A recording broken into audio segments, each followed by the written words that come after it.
Well, administration, I thank you very much for your presentation. Oh, Jane, yes. Jane, go ahead. I'm sorry. Yeah, thank you all for showing us what we've been getting, because it's been terrific. I mean, I don't think any of us have doubted that we've gone way above and beyond how we're doing. Let's use delivery. You know, our worry, of course, is what are the absolute basic things that by mandate or contract or operations, you know, what's the skeleton that we can't start taking pieces out of? Close. But it would help us to know the programs and the piece, to be able to give them names when we respond. Give me an example.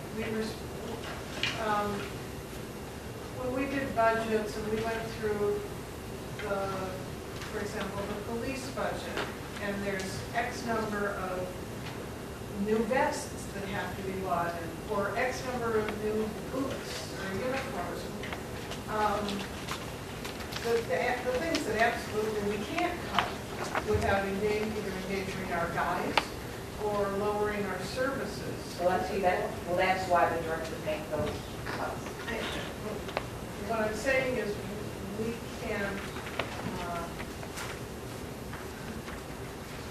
we can't turn around and say to the people who are asking us, well, where are the cuts coming and why can't they cut more? Maybe the question is, why can't they cut more? I can't turn around and say, well, the only information I get from the administration is how terrific they did last year, even though you did terrific last year.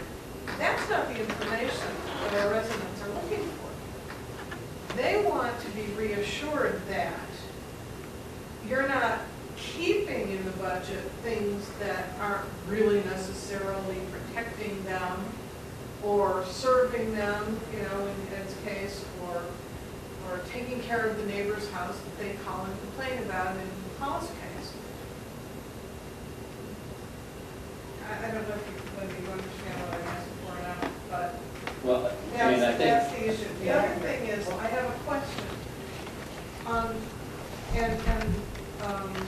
We have the stories about what's going on in other places don't help us make decisions here. Because what goes on in California, what goes on in Beechwood, we're not California, we're not Beechwood. But when the story came out about the foreclosure filings in the suburbs, do we have numbers of how many of those 7,440 foreclosure filings in the first half of the year were in Southview? We go through ourselves through the NEO can-do list. We go through the filings every I month. track them by census. By census tract. So do you have a number? I have a total figure. At any given time, and I think right at the present time, we're about 185, but I think the numbers can tick up considerably.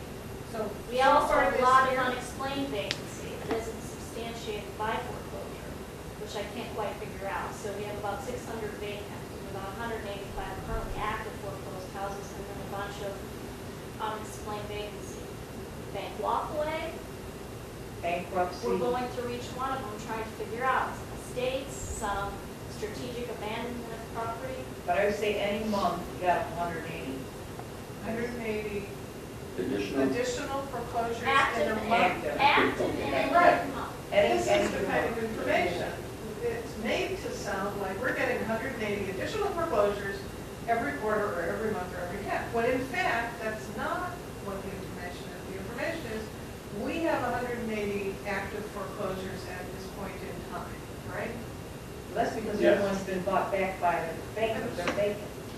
Yes, we have 180 something for Like active every month. foreclosures on the books. So how many were there on the books last year this time? Fewer. Well, if you look at the figures, and I'll supply them at the mayor's meeting. That's what we don't get. Articles like this don't tell me anything Well, we go on about the the sheriff, circumstances. we go on the sheriff's website. Then we'd like to get the information when you get it. Well, no, we don't, how do you say? we go on and like every day I go on the sheriff's website to see how many more are popping up. So I go by the homes to see if they're vacant, if someone's living there. It's not where all of a sudden this magic list appears. It's Neo Can Do sends us a list. We watch those, we look at the transfers every month. We look at what our I think too, we did a very, very comprehensive recap of the positioning, talking about the vacant building ordinance, it shows you where year to date and all the trends from prior years. So if that's something you want regularly, I certainly can supply it for you. I don't think there's a direct quid pro quo correlation to the tax receipts based on foreclosure, because it's, in some cases, something's foreclosed, the bank's still paying taxes. In some cases, there's no taxes being paid. So I think maybe more importantly, you want to look at tax delinquency data, which is something I track as well, and I can certainly supply on a regular basis. Anything would help that's more specific. Well, we always think we're being very forthcoming with that data without overwhelming people, but yeah, I certainly can supply that. Could we get like a quarterly report? Absolutely. Okay, let's do that. A quarterly report that tells us foreclosures and that you know about, and possibility, you might include the vacancies that you know about. Because we don't know if they're But foreclosures you or have about, not. what, 600 right now?